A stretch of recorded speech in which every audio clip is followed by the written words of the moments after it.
Molleco Martínez, él además de abogado fue partícipe del gobierno de Uribe y de Santos también en Colombia. ¿No es así, Andrés? Sí, Gracias sí. por estar con nosotros. No, Bienvenido. gracias a ustedes por la invitación.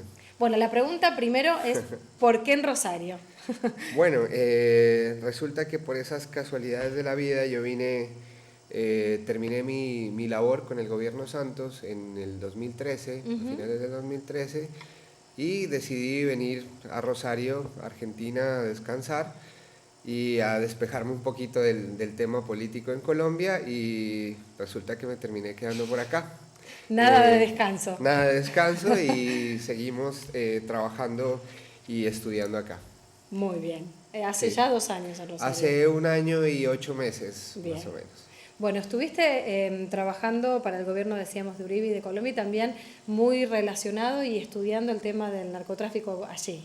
Sí, de todas maneras, el gobierno de Álvaro Uribe fue un gobierno que le dio golpes contundentes al tema del narcotráfico.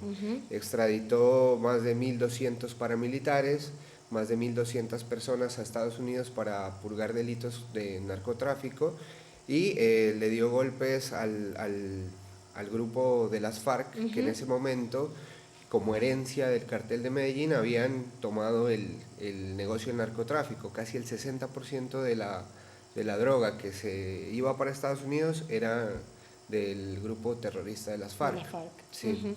Bueno, yo te quería hacer como un paneo histórico de la parte del narcotráfico que inicia a finales de los 70s, ¿sí? Y se da con diferentes ideologías, entre comillas. El cartel de Medellín empieza con su ideología de tener poder económico, pero también poder acceder al poder político, ¿sí? Y es así como Pablo Escobar en algún momento llega a ser congresista, elegido por la gente humilde y la gente pobre de Medellín. Claro. Él les construye viviendas y así se empieza a ganar la gente allá, Claro. a hacer obras sociales y todo este tema. Cuando Pablo Escobar le descubren todo su prontuario delictivo, él es del Congreso, lo sacan del Congreso y empieza su guerra contra ese estado, ¿sí? Que era un estado bastante débil, ¿sí? Que quería pacificar el país a como diera lugar. De esta forma, Pablo Escobar empezó su ola de violencia, mató al ministro Lara Bonilla, ministro del Interior y de Justicia, mató a un candidato presidencial que en ese momento iba a ser el presidente de Colombia, que era Luis Carlos Galán Sarmiento, y puso al Estado de rodillas.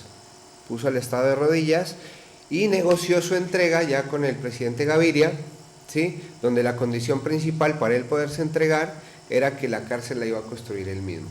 Construye él mismo su cárcel, él se vuela de su cárcel y después la primera versión, que es la versión que yo manejo siempre, es que a Pablo Escobar lo mata el cartel de Cali. La policía va en el momento en que ya es abatido y se toman las fotos de rigor, pero claro, a Pablo Escobar lo matan realmente sus enemigos. lo mata Lo matan los paramilitares, la oposición que en ese momento era el cartel de Cali, unidos con los enemigos y anteriores miembros del cartel de Medellín. ¿Cómo sigue cuando muere Escobar? Cuando muere Pablo Escobar pasa algo que en la historia de Colombia no se ha contado y que se sabe pero nadie la quiere contar, y es que en ese momento hay una reunión en Cali, ¿sí? Entre los miembros del cartel de Cali, donde los hermanos Rodríguez Orejuela habían decidido terminar con el negocio del narcotráfico en Colombia. ¿Por qué? Porque ellos ya habían empezado a negociar con el fiscal de Grave para hacer su entrega, cuya entrega tenía ya todos los postulados de cómo se iba a hacer y qué beneficios iban a tener. Claro. Se iban a entregar, iban a pagar 5 años de prisión y los bienes les iban a quedar para que ellos los pudieran disfrutar con su familia. Intactos. Esa era la condición para que ellos acaben con el narcotráfico en Colombia. ¿Qué pasa? ¿Qué pasó entonces? Habían muchos jóvenes, gente que apenas estaba empezando con el negocio, y se oponen a los grandes capos en ese momento, que eran los Orejuela. Claro. ¿Sí? Se oponen a ellos y les dicen, no, nosotros no vamos a acabar con el negocio del narcotráfico, ¿sí? Porque para nosotros estamos empezando, claro, nosotros no tenemos la plata que ustedes tienen y ustedes no nos pueden prohibir hacer lo que ustedes han hecho toda su vida. Y nos enseñaron. Y en ese momento, claro, la mesa se parte, ¿sí? Bien. Y se forman dos carteles diferentes otra vez. Se forma el cartel de Cali, con sus antiguos, digamos, los antiguos referentes y poderosos del cartel, y se forma un nuevo cartel que es el cartel del norte del Valle, que queda en la misma provincia, que allá le decimos departamento, Bien. que queda al norte y el cartel de Cali queda al sur. Los dos tienen salida al Océano Pacífico, que es por donde sale toda la droga para México. Entonces ellos simplemente se mudan a otro lugar y empiezan a ejercer un nuevo tipo de narcotráfico que fue mucho más violento que el de Pablo Escobar, pero menos mediático. ¿Sí? Claro. En ese momento pasa algo en Colombia que es por lo que yo digo que el negocio no se acaba, ¿sí? Y es porque todos los políticos de alguna forma tienen algo que ver con este negocio, o porque se hacen los de la vista gorda, o no quieren hacerse los entendidos del tema, o porque falta voluntad para terminarlo, ¿sí? En el momento... O porque tienen también su negocio. Pues, bueno, una alternativa. Te cuento esto. En Colombia estábamos en 1994, ya con Pablo Escobar muerto, ¿sí? Y hay elecciones. Resulta que es presidente Ernesto Samper, y al otro día de que él es presidente se filtran unos cassettes que se llamaron los narcocassettes, donde se acordaba la entrega de $10 millones a esa campaña, ¿sí? Donde el tesorero de la campaña, Santiago Medina, admite haber recibido esa plata. Claro. Después, el ministro del Interior, que en ese momento era el hijo del maestro Botero, Fernandito Botero, también lo admite, ¿sí? Admite haber recibido esa plata. Toda una campaña solventada con la plata del narcotráfico. Pruebas, testimonios de narcotraficantes, testimonios de los mismos del cartel de Cali y de los mismos narcotraficantes del cartel del norte del Valle que dijeron haber recibido ese dinero, ¿sí? ¿Qué pasó? Todo el mundo, si todas las pruebas dan a que el presidente fue elegido con esos dineros, todo el mundo hacía el esfuerzo para que él renunciara. No renunció, dijo que el dinero si entró a sus espaldas, que ese fue el lema de su campaña, ¿sí? De todo su gobierno. Si entró a mis espaldas. Entonces le decían, a usted no le pueden entrar $10 millones a su campaña y usted... Como si nada. ¿Cómo no se va a dar sin cuenta? Consultar de dónde sale tanta plata. Bueno, el gobierno lo terminó, le hicieron un juicio en el Congreso, salió con todas las pruebas que tenían en su contra, igual salió avante, airoso. Y hay una figura política, Álvaro Gómez Hurtado, del Partido Conservador, opositor al gobierno de Ernesto Samper, que se encarga de destapar todo lo que eran las pruebas, los negocios que habían hecho con el cartel de Cali, y a él lo matan hace ya 23 años de la muerte de él, y lo mata el mismo gobierno, para mí es el mismo gobierno el que tiene que ver. Ahora Ernesto Samper está de secretario general de UNASUR, sin tener las aptitudes y la moral para ejercer ese cargo. Ahora, en toda esta cronología, ¿cómo está actualmente Colombia? Actualmente el negocio del narcotráfico en Colombia lo maneja la guerrilla de las FARC. Las FARC maneja la mayoría del negocio, el 60% de la coca que sale del país es producto del narcotráfico que ejercen la guerrilla de las FARC. Ese es el primer punto que están tratando en Cuba ahora. El primer punto es que esos bienes que han adquirido ellos con el narcotráfico no les sean tocados, ¿sí? Es más, el delito político lo pusieron en conexidad con el narcotráfico, cosa que nunca se había visto en ningún país del mundo. Pero bueno, son cosas que la oposición en Colombia, de la cual yo hago parte, del Partido Centro Democrático, ha tenido que denunciar constantemente en los medios de comunicación. Esta semana se anunció el plebiscito, que en principio iba a ser un referendo, donde se le iba a preguntar a los colombianos si querían el proceso de paz y las condiciones enumeradas de en qué condiciones iba a firmar ese proceso o ese acuerdo, ¿sí? Pero resulta que ahora no, el Congreso le va a dar al presidente facultades extraordinarias para que anuncie un plebiscito y la gente solamente tenga que votar, ¿quiere la paz? Sí, no. Sin hacerle entender a la gente qué hay detrás de eso. De esa paz. De ese proceso, ¿sí? Claro. Es muy difícil, digamos, combatir todo lo que está pasando sin volver a lo que decíamos antes, la voluntad política. Lo que pasa es que yo creo que es un negocio muy grande. Claro. Es un negocio muy grande. Por acá tengo unas cifras. En Colombia el microtráfico, ¿sí?, se convirtió en el macrotráfico, ¿sí? Hay 3.600 sitios de venta de droga en Bogotá. Claro. 3.600 que dejan $20.000 diarios de ganancia en cada uno. Claro, claro.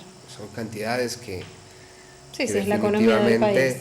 Sí, no se pueden. Y el consumo interno en Colombia ahora ya es del 20%.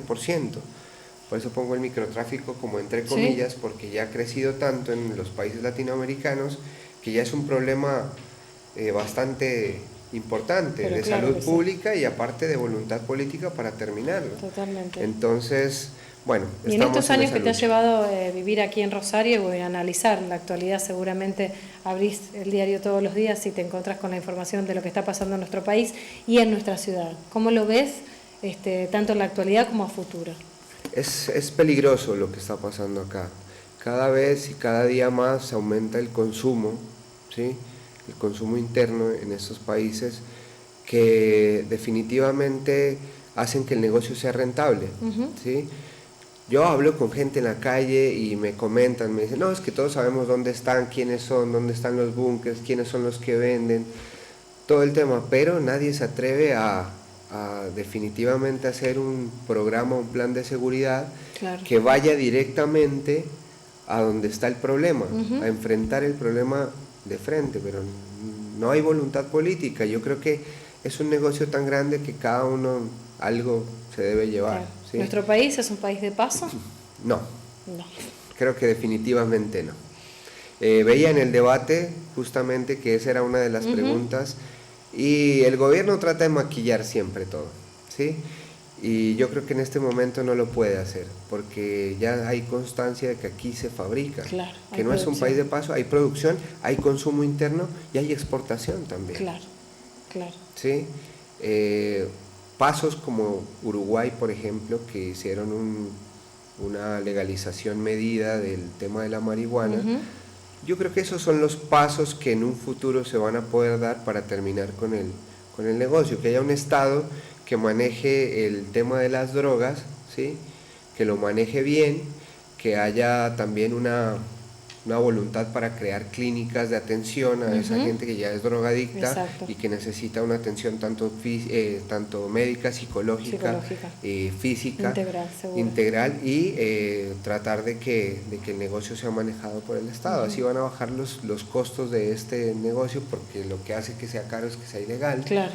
Y se puede pensar en que posiblemente algún día se termine, ¿sí?, porque ha generado mucha violencia en todos los países. Seguro que sí. Bueno, estamos en vísperas de un cambio de gobierno aquí en Argentina, así que ¿lo pudiste escuchar a Macri con respecto a ese tema? Sí, escuché lo que decía sobre el tema de actuar directamente sobre todo lo que es el negocio del narcotráfico, hacer un plan efectivo de seguridad. Creo que sabe cómo hacerlo.